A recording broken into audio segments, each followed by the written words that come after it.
যে ব্যক্তি সকালবেলা 3 বার পড়বে আউযু বিল্লাহিস সামিউল আলিম মিনাশ শাইতানির রাজিম ওয়া ক্বারাআ 3 আয়াত মিন আখিরি সূরাতিল হাশর, এরপর সূরা হাশরের শেষ 3 আয়াত পড়বে, আল্লাহ তাআলা ওই ব্যক্তির জন্য 70,000 ফেরেশতা নিয়োগ করবে, যারা এই ব্যক্তির জন্য হাত্তা ইউমসিয়া, সন্ধ্যা পর্যন্ত দোয়া করতে থাকে।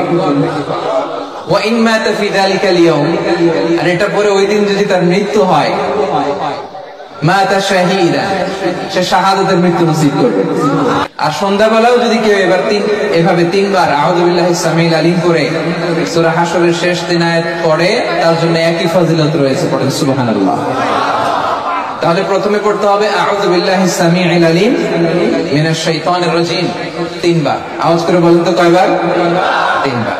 এরপরে সূরা হাশরের শেষের কয় আয়াত?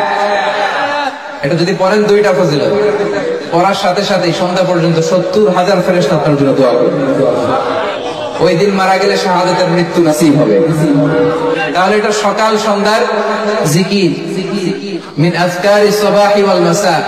কিন্তু বাংলাদেশে এটা শুধু সকালে পড়ে, ফজরের পরে, মাগরিবের পরে পড়ে না। এটা ঠিক করে নেবেন, এটা সকালেও পড়বেন, সন্ধ্যাবেলাও পড়বেন।